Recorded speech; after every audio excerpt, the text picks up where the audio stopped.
I only got the role by extraordinary chance because at the time I didn't have a green card. I could work in the United States legally, but only with what's called an H-1 visa, um, which applied at the time, it applied to each individual job. So if you got a job, you then had to apply for a visa to do the job. Hmm. And of course, that takes months, months. So basically, they suddenly realized that it was going to be impossible for me to be cast in the role in time for the shoot starting. I think it was only 3 or 4 weeks ahead.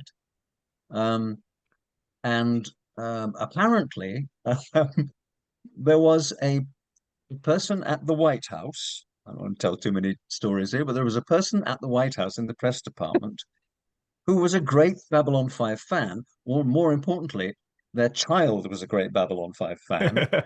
And so, and they she'd contacted the five people before, and so they contacted that person and said, "Look, we have a problem here. We know you can't pull any strings and grant, immigration stuff, but could you at least possibly make sure that it's on the right desk?" So in other words, they couldn't interfere with the decision, but they could at least get it in front of someone quicker. And they did that. And I think they were Wow. like 18 hours away from saying, okay, we can't go ahead with Peter Woodward, let's go with the other guy. Wow. And it came through. But they hung on to the very last moment. So yeah, I got my job, and probably the best job in my career, thanks to the White House. That's amazing. Brilliant. Yeah. That's great. The US government pulling strings there. That's That's fantastic. Yeah. it.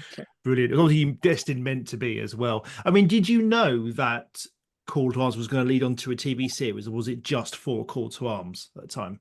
I did know, yes, I did know what their plans were. Um, and so yes, and I as soon as I shot that, I think there wasn't much time before the series actually Hmm. started. I think they were already Yeah. setting up. Yeah. Yeah, yeah. So obviously, what was it like coming on to a production like a Call to Arms? Then it's kind of obviously people who've involved in Call to Arms have been working on Babylon 5, so they've been quite experienced. So what was it like as a kind of a newbie British actor to the US coming and getting involved in this production? Those of the B5 characters who are actually in Call to Arms, all the actors were very, very welcoming. I mean, Mm, it's if you do one of those series, um, you can either play it two ways, and I've been a guest on a lot of series, mm, both here and in the UK. Um, and you can play it two ways, if you're a regular actor. You can either be very concentrated on what you do and a little standoffish and friendly, but not too friendly, because that's understandable. hmm. If you do a long series in the old days, you'd like maybe do 13 episodes a year minimum, sometimes 26. So that's an awful lot of actors who come in and out, and Mhm. for them it's one job, for you it's your daily grind. You can either be like that and be just a little standoffish and keep your distance, or you can really engage with each actor as they come into the series. And I found that everyone was really friendly and completely engaged, and interested in finding out about me because they knew I was going onto the series. And yeah, really friendly. And also, what's really important is because that team, the production team, and the technical team, and camera people and sound people and props and set dressing, and all of them, they'd worked on that series, and most of them went on to work on Crusade, Hmm.